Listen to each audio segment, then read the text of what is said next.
Hi folks, let's transcribe a word into the International Phonetic Alphabet. It's Catherine from Place Manner Voice.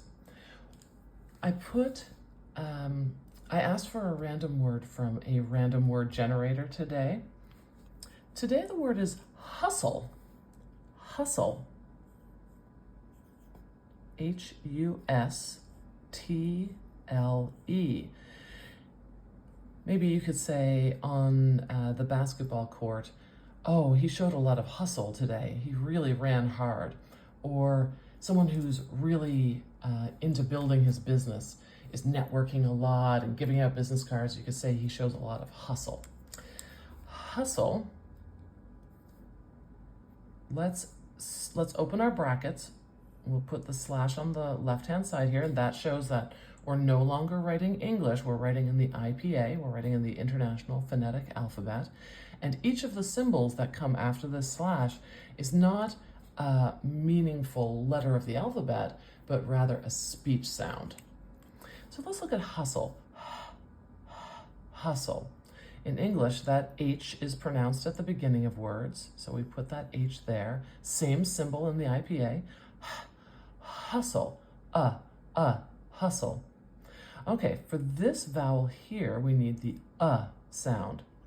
This is what we call the strut vowel. It looks like an upside down V, and it's in the word strut.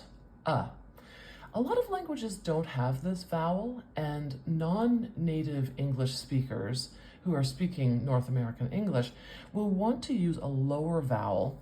It's this one here, So hustle might sound like hustle, hustle. We just have to move our tongue a little bit further up in our mouth and shorten that sound, and it comes out like hustle, hustle.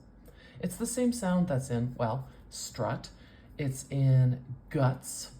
It's in love, and of, spelled a little weird in those. Okay, let's see what's next. S, just a plain S. Same symbol as in English orthography as it is in the IPA. Hustle. Hustle. Oh, something interesting is going on here. Do you hear a T? Am I saying hustle? Hustle? No.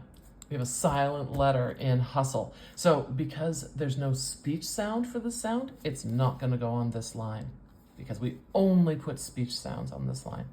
Hustle. Hustle.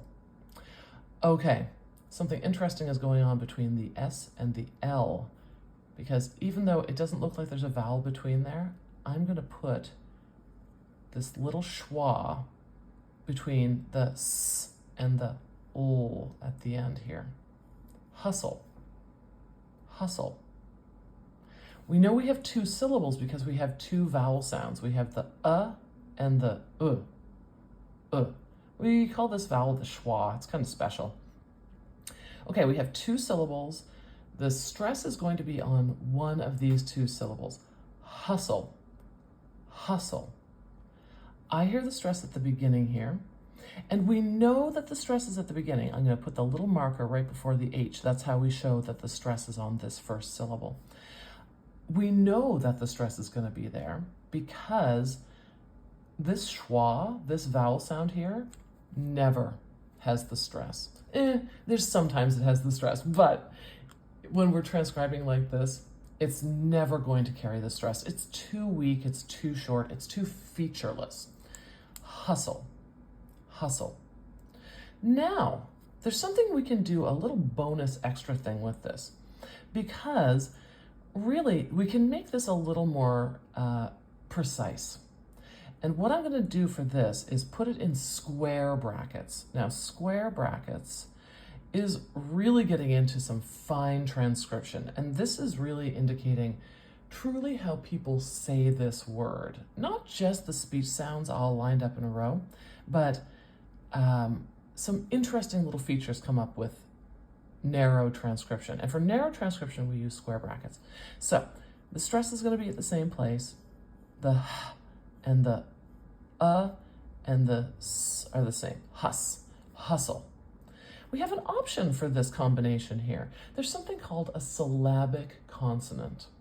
And those are There's 3 sounds that you can do this with. Ul is one of them. Ul, hustle. We're gonna put a little tail down here, a little dash. And that's basically showing that that schwa and the L are said so quickly and so close together that we can kind of combine the symbols. This down here is called a diacritic. This is a syllabic consonant diacritic. We're gonna add it here just to make things a little more compact and show how short this vowel sound is. So short. Hustle, hustle. There's a little something there. And I'm gonna do one extra thing to this ol sound because North American English does something a little different with L after a vowel, especially at the end of a word. We put the back of our tongue up a little higher in our mouth, and it makes what we call a dark L. So I'm going to put a little squiggle over this L. We call it a tilde, and it makes this velarized. Some people call it a dark L. And here, listen to the difference. If I say la, la, la, and I say w, w, w, you might hear that at the end of words, especially after a vowel. If this L sound is at the end of a syllable, that's where you're going to hear those dark L's. Some languages like to use a dark L every place. Like Russian really likes a dark L, but English, we usually just do it after a vowel, or like you can see after the vowel here, or at the end of a word. Okay, there's our word hustle transcribed broadly into the IPA, and then a little more narrowly using a couple of diacritics. As always, if there's a word you'd like me to transcribe into the IPA, leave a comment below. If you like and subscribe, you'll be notified when I put new transcriptions up.